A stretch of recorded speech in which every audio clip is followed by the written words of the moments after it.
Loneliness and social isolation in older adults is linked to a number of serious health conditions, including increased risk of developing dementia. So one local organization is hoping to help Hoosiers experiencing those feelings with its Friendly Caller program and Livestream Services needing volunteers. Marketing Manager Hannah Dunkel with Livestream Services joining us now. First off, good morning to you, Hannah. Good morning. Thank you for having me. Not a problem. Sounds like a great idea. So go ahead and tell us more about Livestream and I believe it's the Friendly Caller program. Yes, Livestream Services is East Central Indiana's Aging and Disability Resource Center.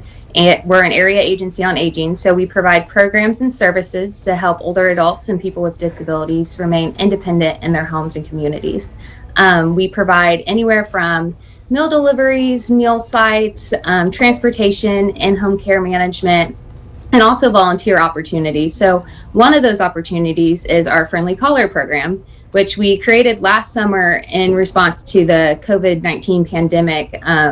Some of our clients, most of them are older adults, and last year was a very difficult year for many of us, but especially them. And being unable to leave their homes and being homebound has really taken a toll. So the Friendly Caller program matches a volunteer with an older adult who's experiencing loneliness and isolation, and matches them up to enjoy a simple phone conversation and help them feel a little less alone. Yeah, I can see how that would work. So, and people are out there who can volunteer.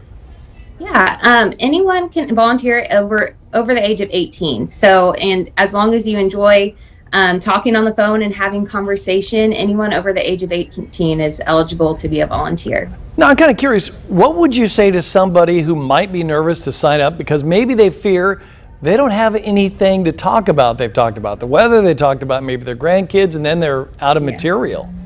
Sure. Our volunteer administrator, she's really good about getting to know the volunteer and the older adult who has signed up, and getting a feel for their interests and topics that they might enjoy, and tries to match those up accordingly. So we try to match them up so that they can enjoy topics that they both can enjoy.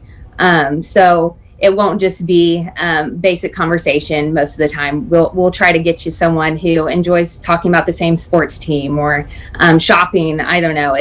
We try to get them to like-minded people. That makes sense. All right, here's the final two-for question. How can people sign up to volunteer, and what sort of reaction have you gotten from the older folks? Sure. You can sign up to volunteer at our website, livestreaminc.org, and fill out the volunteer application, or you can just give us a call at 800-589-1121, and we'll get you to the right person if you have any questions, we can answer them then, and get you signed up and matched with someone. So far, the program has gone really well. We have a small wait list right now, so that's why we really need volunteers, because the older adults have shown that they just really enjoy that simple phone call. It may sound like not much to some of us, but these individuals often don't have someone that checks in on them or wants to talk to them about things that they like. So this has really been a good experience for them, and getting to know someone new outside of their bubble has been a great experience. Yeah. Love the idea. Hannah Dunkel with Livestream Services. Thanks for bringing us this topic this morning. We do appreciate it. Thank you. Thank you for having me.